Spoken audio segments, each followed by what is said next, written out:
السلام علیکم گائز. آج آپ لوگوں کے ساتھ میں کچھ دل کی باتیں کروں گی. ہم لوگ مسلمان ہیں, پاکستانی ہیں, پھر بھی ہم لوگ اپنے ارد گرد کے ماحول پر نظر نہیں رکھ رہے.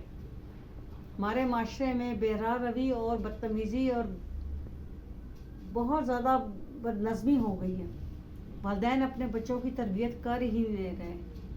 جب وہ اپنے بچوں کی تربیت نہیں کر رہے تو ہمارے معاشرے میں بگاڑ پیدا ہو رہا ہے. ہر بندہ دوسرے کا دل توڑنے کی کوشش کر رہا ہے. کرپشن, رشوت, بےایمانی, منافقت, 2 نمبری اس قدر بڑھ گئی ہے کہ غلط کرنے والے کو غلط محسوس ہی نہیں ہوتا.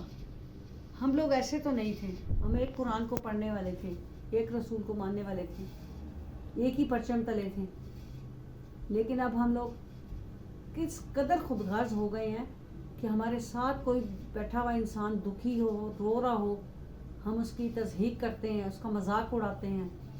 اسپیشلی معذور افراد کو دیکھ کر بچے ہوٹنگ کرتے ہیں اور ان کے پیرنٹس بھی ان بچوں کے ساتھ بیٹھنے نہیں دیتے, ان سے بات نہیں کرنے دیتے, ان سے تعلق نہیں رکھنے دیتے. ہم کس معاشرے میں سانس لے رہے ہیں؟ ہم لوگ اتنے بے حس کیوں ہو گئے ہیں کہ ہمارے ساتھ والے ہمسائے کے گھر میں اگر کوئی قتل ہو جائے, کوئی بیمار ہو جائے تو ہم لوگ کنی کترا جاتے ہیں کہ ہمیں کہیں اس کے ساتھ نہ دینا پڑ جائے. زندگی ہماری اتنی تیز رفتار ہو گئی ہے کہ ہمیں اپنی سانسیں, اپنے کپڑے, اپنا کھانا, اپنا پینا, اپنے اوڑھنا بچھونا, اپنے شوہر, اپنے بیوی بچے صرف یہی نظر آتے ہیں. کیا اس معاشرے میں تعلیمات جو دی جا رہی ہیں اسکولوں میں, کالجوں میں, یونیورسٹیوں میں, اتنی بڑی بڑے مدارس ہیں, مدرسے ہیں, جامعات ہیں, کیا ان کا کوئی بھی اثر نہیں ہو رہا؟ کیا ہم لوگ ایڈکشن کا شکار ہو رہے ہیں؟ اے آئی اور روبوٹک کی طرف جا رہے ہیں؟ زندگی ہماری کس طرف کو جا رہی ہے؟ ہم لوگوں نے کیا سوچ رکھا ہے؟ کیا ہم یہودیوں کے ایجنڈے کو پروان چڑھا رہے ہیں کہ ہم لوگوں نے اپنے بچوں کو انگریز بنانا ہے, یا ہمیں صرف اپنے بچوں کو فحاشی اور ریانی سکھانی ہے؟ ہم لوگ کیوں نہیں اپنے گھروں میں مائیں تربیت کر رہی؟ کیوں نہیں بیٹیوں کو سکھا رہی کہ ہم نے کس طرح چلنا ہے, کس طرح اٹھنا ہے, کس طرح بیٹھنا ہے, کس طرح سونا ہے؟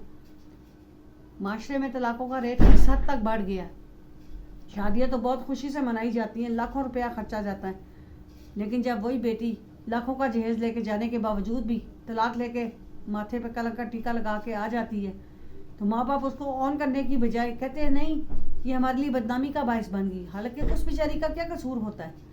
قصور تو ان مردوں کا جن کی ماؤں نے تربیت نہیں کی, جن کے اپنے منہ استری کے جیسے ہوتے ہیں لیکن وہ دوسروں کی بیٹیوں کو جوتی کی نوک سمجھتے ہیں. ہم سب کو سوچنے کی ضرورت ہے. یہ لمحہ فکریہ ہے. ہم موت کی طرف بڑھ رہے ہیں, زندگی ختم ہو رہی ہے, غزوہ ہند ہو چکی ہے اور مسلمان آہستہ آہستہ ایک دوسرے کو گلا کاٹ رہے ہیں.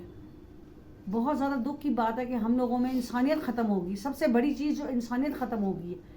ہمارے ڈاکٹروں میں, وکلا میں, تھانوں میں جا کے دیکھیں, بغیر رشوت کے کوئی کام ہی نہیں ہوتا. جہاں سفارشی ہوگا وہاں پہ ہر طرح کا کام ہوگا, لیکن جہاں پہ کوئی غریب بندہ جو پیسے نہیں دے سکتا اس کا کوئی کام نہیں ہوگا.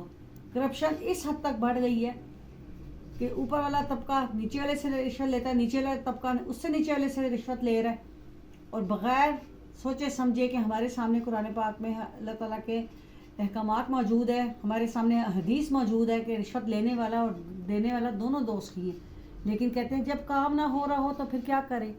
لیکن یہ غلط بات ہے, ہمیں کنڈیم کرنا چاہیے. رشوت, بےایمانی, منافقت کو ہمیں پروموٹ نہیں کرنا چاہیے بلکہ ہمیں اسے کنڈیم کرنا چاہیے.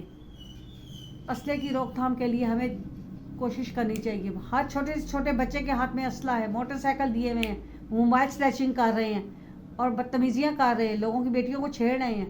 پتہ نہیں ہم کس معاشرے میں سانس لے رہے ہیں. پلیز اس پہ کوئی اچھے سے کمنٹس کریں کہ کیا میں نے یہ باتیں غلط کہی ہیں. ہمیں چیزوں پہ سوچنا نہیں چاہیے, ہمیں اپنے نفس پہ قابو نہیں رکھنا چاہیے, ہمیں اپنے اندر, اپنے بچوں کے اندر ایسی ایبلٹیز نہیں پیدا کرنی چاہیے جس سے معاشرے میں ہماری پہچان اچھے شہریوں کی طرح ہو, ہم کارآمد شہری بن سکیں.